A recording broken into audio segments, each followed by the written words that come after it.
Our breaking news this evening is the identity of the man who sent the Obama administration into defend and explain mode this week. His name is Edward Snowden. He's an American former CIA employee and computer technician. Today, he came out as the leaker of classified NSA documents that spell out a secret surveillance program.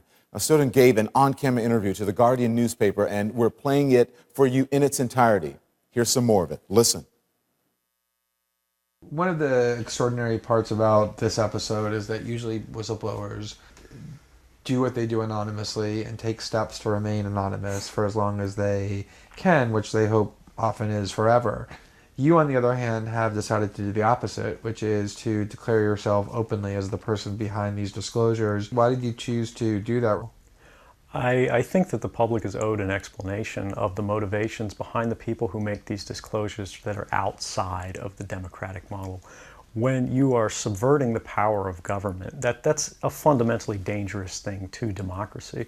And if you do that in secret consistently, as the government does when it wants to benefit from a secret action that it took, it'll kind of give its officials a mandate to go, hey, tell the press about this thing and that thing, so the public is on our side. But they rarely, if ever, do that when an abuse occurs. That falls to individual citizens, but they're typically maligned. It becomes a thing of these people are against the country, they're against the government. But I'm not. I'm no different from anybody else. I don't have special skills. I'm just another guy who sits there day to day in the office, watches what's happening, and goes, this is something that's not our place to decide. The public needs to decide whether these programs and policies are right or wrong.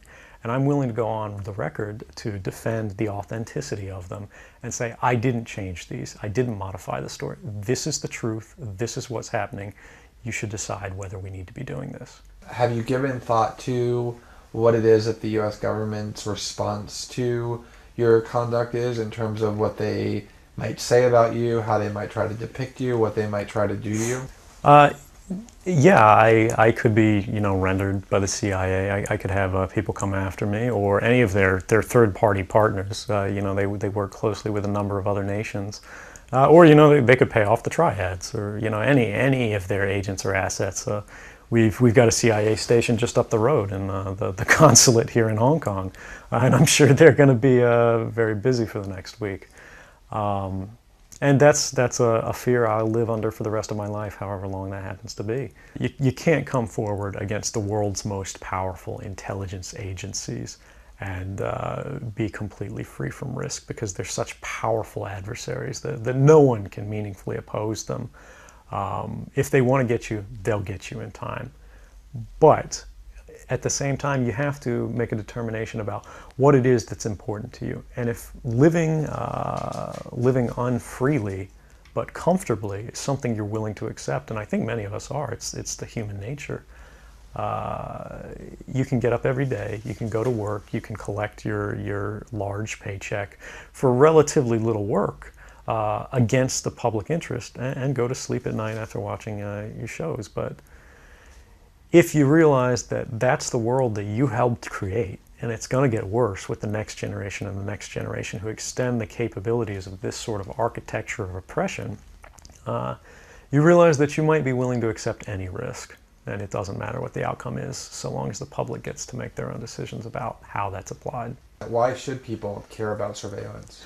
Because even if you're not doing anything wrong, you're being watched and recorded. And the storage capability of these systems increases every year consistently by orders of magnitude, to where it's getting to the point you don't have to have done anything wrong. You simply have to eventually fall under suspicion from somebody, even by a wrong call. And then they can use the system to go back in time and scrutinize every decision you've ever made, every friend you've ever discussed something with, and attack you on that basis to sort of derive suspicion from an innocent life and paint anyone in the context of a wrongdoer.